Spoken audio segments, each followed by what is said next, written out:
Welcome back to Global LPG Conversations, Argus's podcast covering global developments in LPG markets. My name is David Appleton. I'm Vice President at Argus Media. Today, I'm joined once again by our editor for LPG World, Matt Scotland. Hi, Matt. Hi, David. How are you? I'm very well, thank you. You all right? Yeah, good, thanks.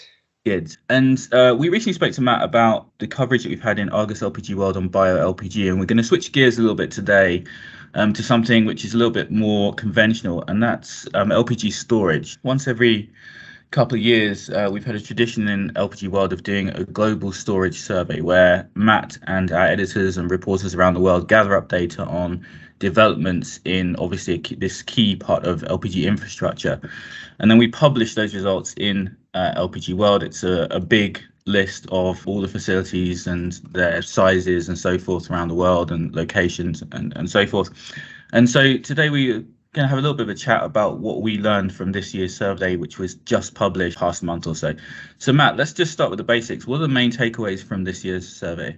Firstly, the storage facilities captured in the survey have grown again in number and also in the total capacity. So we have, I think, more than 1,120 storage facilities with a combined capacity of around 82 million tonnes in the latest 2022 storage survey, which is up from around 1,065 and 77.5 million tonnes in 2020.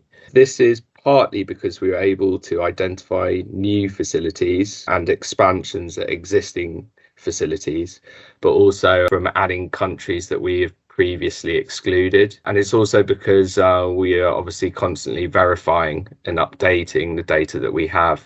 And sometimes we do have to make corrections, obviously. So right, I see. And basically, I guess that's around 7%. So a few corrections there, but that, let's say it's like a 5% increase. I guess that broadly follows the upward tick in LPG movements too, particularly if you bear in mind that the pandemic was quite slow in terms of any growth there.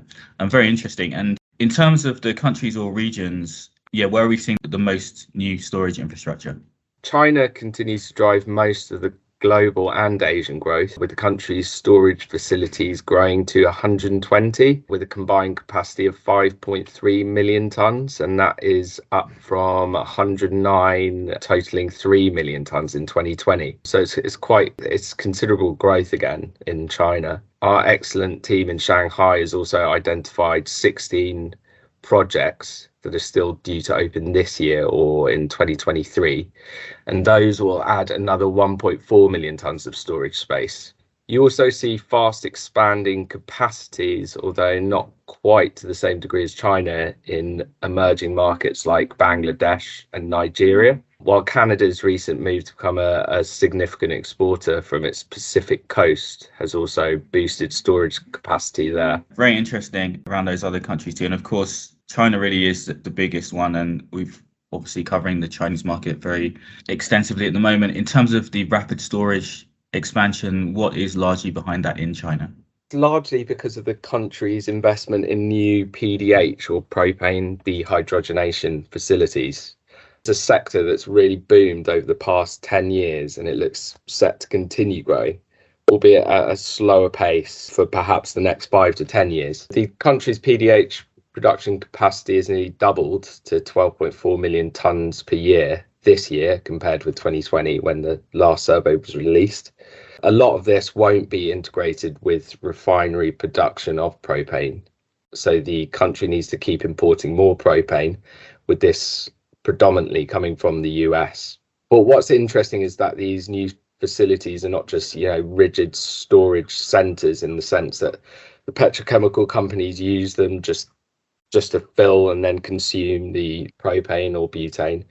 They offer them a chance to trade domestically and internationally, and either physically or on the forward market. So so a lot of these companies are setting up trading businesses and getting some of these facilities listed on the Dalian Commodity Exchange's list of accepted storage sites under the Chinese LPG futures contracts. Interesting, yeah. And this trend of importers or indeed other players getting more into the trading business or trading around assets is becoming really a trend in LPG. And we're just having this conversation after BW LPG, who are obviously a shipper in a different sector, have just announced the acquisition of the Vilmar trading desk for LPG. So it's a different situation, but kind of a similar example of how there's an expansion of companies widening the scope of their business. Back to storage, you ran a Q&A with a European distributor, DCC, and their global supply director, Paul Westerman, in Argus LPG World that featured the storage survey. And that was specifically related to that company's Avonmouth terminal project in the southwest of England. Why is this quite an interesting development? As I think I mentioned in the editorial in LPG World, European LPG infrastructure is already well developed, and you see fewer investments over these 2-year periods between our storage surveys.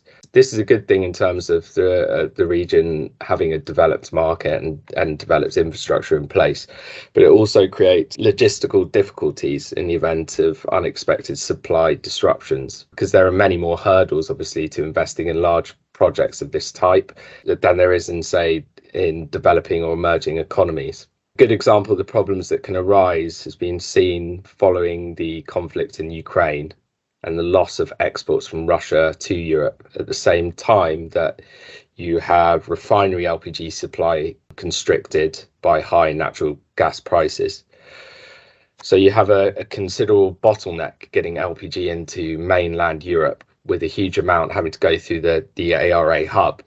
And what you saw after the Russian invasion of Ukraine was a rush to buy these ARA rail cars from inland buyers as supply concerns mounted, which then pushed railcar prices up to record highs, to more than double the price of large cargoes. The DCC project is pertinent because it's a significant new storage facility and terminal in a developed market in Northwest Europe. And it has been developed because of some of the challenges faced, specifically in the UK, from problems with refinery supply, or not to mention waning upstream production from the North Sea.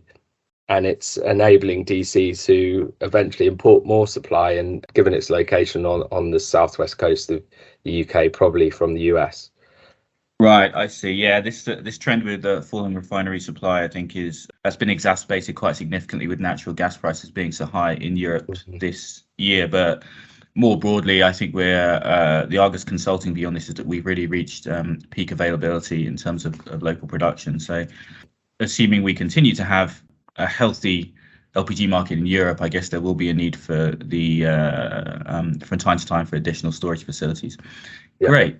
Okay, well, thanks very much, Matt, and really interesting. I hope that our LPG World subscribers enjoy the survey, and of course, we welcome any feedback on that if anyone's looking at it and they see something which either seems missing or has slightly different details and so forth, or if they just want to tell us that it's a useful tool. I know that a lot of people do read it.